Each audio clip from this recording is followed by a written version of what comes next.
As you guys can see, the stringers have been pulled up, all removed. We've got all the foam out and the tank is free, but unfortunately it is filled to the brim, literally. And it's not good gas either. It's pretty old, so. It's working. It is working. All those batteries. Dude, look inside this thing. It's fucking gross.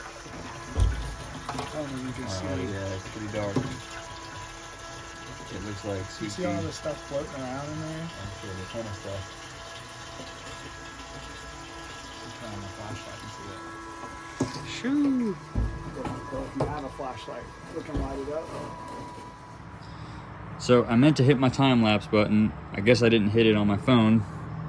As you guys can see, Huff came by. I forgot to introduce him in that clip because we were kind of dumbfounded how much gas was in here, but he came by to help me drain that out because my pump stopped working. We got the tank out. It actually looks in pretty good condition. The inside of it is gross. It definitely needs a cleaning, but the tank itself looks pretty good.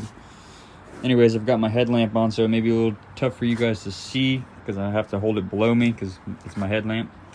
But I've got a bunch of this foam and stuff to still get up, and then this is like the paint and the wood that the actual tank sits on. So there's some there. We got some foam here. We're gonna go ahead and clean all of that up tomorrow, and that's really that. Came out surprisingly well. You can see here, this is where the original wood was. We're gonna go through, clean all of this out, get it all cleaned up. I still gotta cut into here a little bit, probably cut some of this further back, cut around here with that multi-tool, so that way we can get the floors sitting level, because all of this needs to be removed still. So I'll probably just cut a long seam here, and then the new floors will come and sit in after we, refoam it and all that good jazz. But yep, one step at a time. We're moving rather quickly. You guys see some rock here. Moving rather quickly. The next thing on the agenda is going to be the rear half. Getting all of that stuff up. I'll probably start here. I don't know if I'm going to go all the way up to the transom. I'll probably leave a few inches. I'll see how soft all that wood is. That's obviously for when we get there. But I just wanted to check in with you guys before I wrapped up for the night, because you can see I got my tools cleaned up. Got a few bits just to put up here, but got to put the cover back on her. And yeah, that's about that. Alright guys, so it is the next day here in this video clip, and I forgot my camera at the house, so I didn't do too much filming, but basically a quick overview. I removed those large 4x6 timbers that were bolted or stapled into the back of the boat back there. Those were up against the bulkhead and the actual stringers to the tank. And then you can see these stringers here for the bilge. They are just completely rotten and they need to be replaced. So I went down the rabbit hole, started pulling all the foam up here, and you can see where all the moisture was sitting. That's where all the water was from the foam, just hanging out in there, but up against the transom, along the bilge there, and then up to the corner and the wall of the boat. It's pretty solid. It looks pretty good. The floor is definitely gone, so I'm going to be cutting all the way back to that transom. There's no saving it. I mean, it is soaked, and it's just coming out in pieces. And same thing along the side. If you follow up along the wall of the boat, where the floors actually went under, you guys will see it here. All the wood is completely gone, and then you see that random piece, and then you see a little bit more. All that wood that was attached to that fiberglass just completely fell out. It was gone. So it's good that I'm doing all of this and replacing the floors. I'm really happy with the progress, and we'll be moving on to the next side here shortly.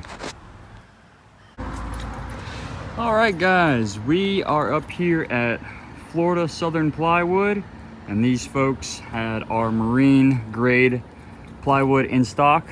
I got a 4x8 sheet, 3/4 inch thickness, and I've got just 2 sheets right now, and we're picking up fiberglass tomorrow. That way we can start at least getting our stringers back in for the tank, and working on the bulkhead, and then working around the bilge. So one step to the puzzle. I'm gonna get this strapped down, and we'll hit the road and head on back to the shop.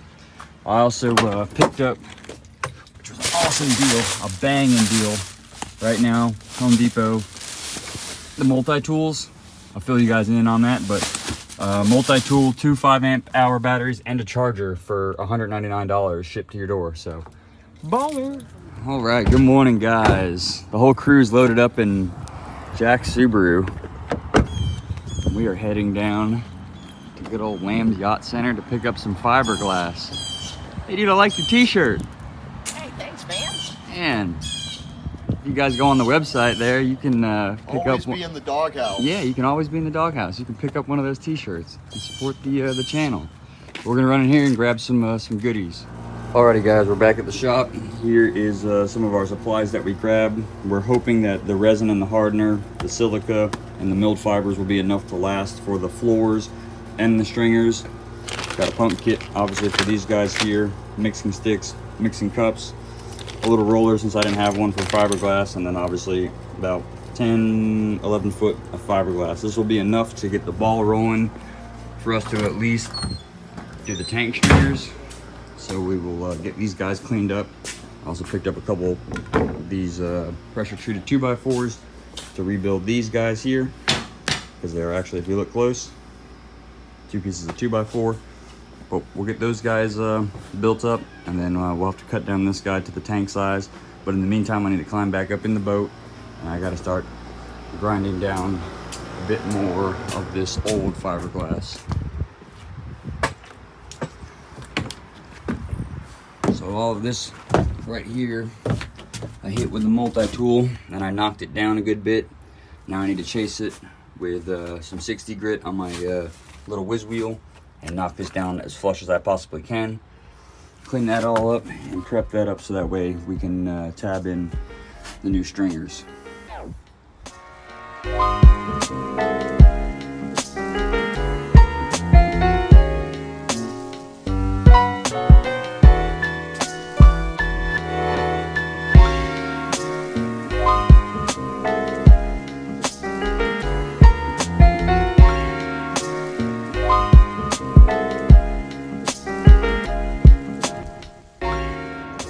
Alright guys, you can see that we just dove right in. We've got both of our tank stringers cut down right here, and I've got my lovely friend Jack to come give me a hand fitting these guys up. And I'm actually going to have somebody give us a hand filming today. Shout out to Kev, coming through for us. So I just won't be holding the camera on a little tripod doing time lapses. You'll get to see us be idiots. So this is awkward. Fold that in if you want.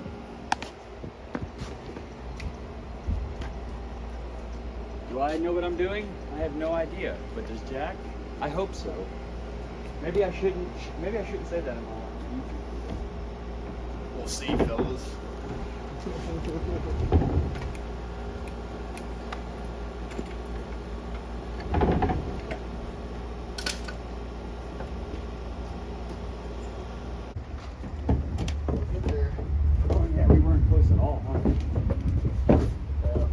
If you get that multi-tool, Yeah. what I'm thinking, we'll cut relief. In here? Yeah, just on the side, and we'll be able to just pick it up, shove it under, get it in.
mainly for us to get a floor pattern. How's that sitting in comparison to that that little step right there over there?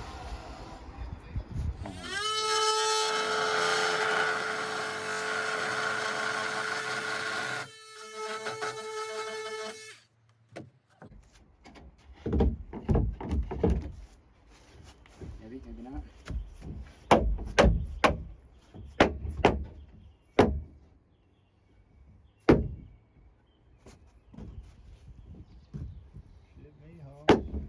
Shit, yeah. That fucker fits better than the other side, huh? Yeah, probably.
I think it came out pretty damn well, guys.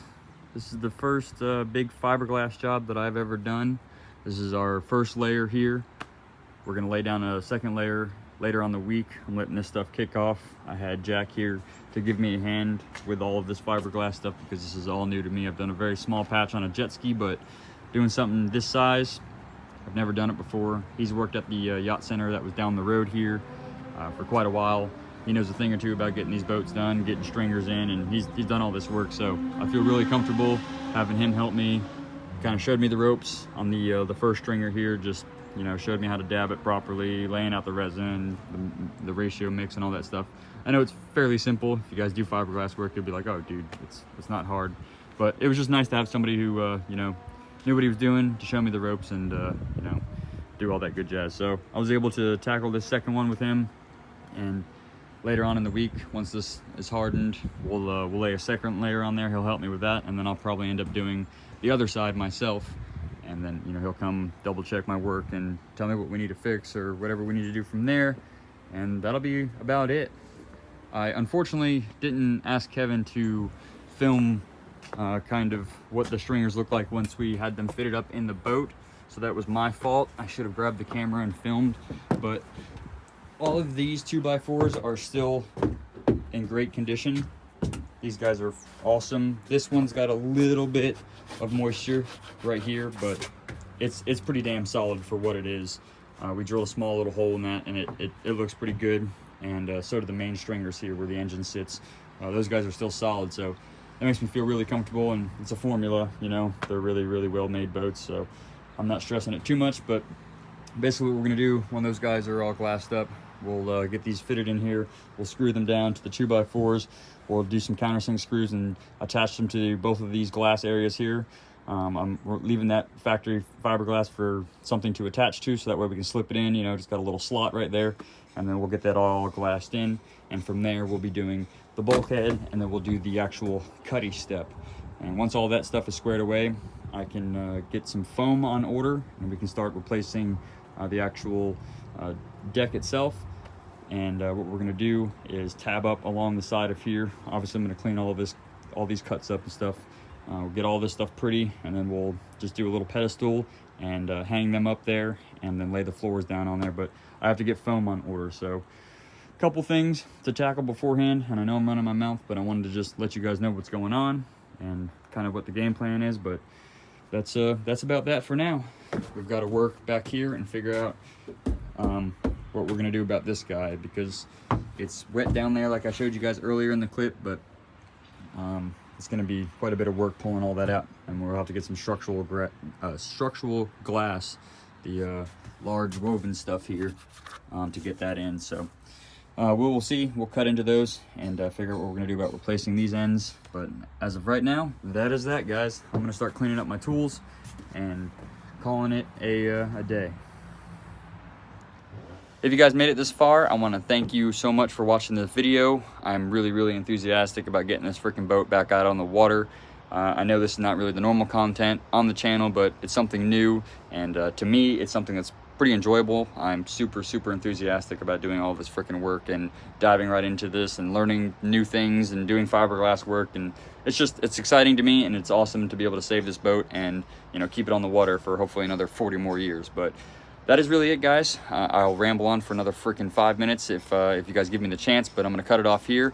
Thank you so much for watching. I will see you guys in the next upload. I'll be breaking out the camera, setting all that stuff up. We'll just skim over the fiberglass work on the stringers, and once that's all squared away, I'll show you guys the installation, getting that all fitted up, and then when we move to the cutty step and the bulkhead and all that jazz. So thank you again, guys. I'll see you in the next upload. Later. I'm always in the doghouse.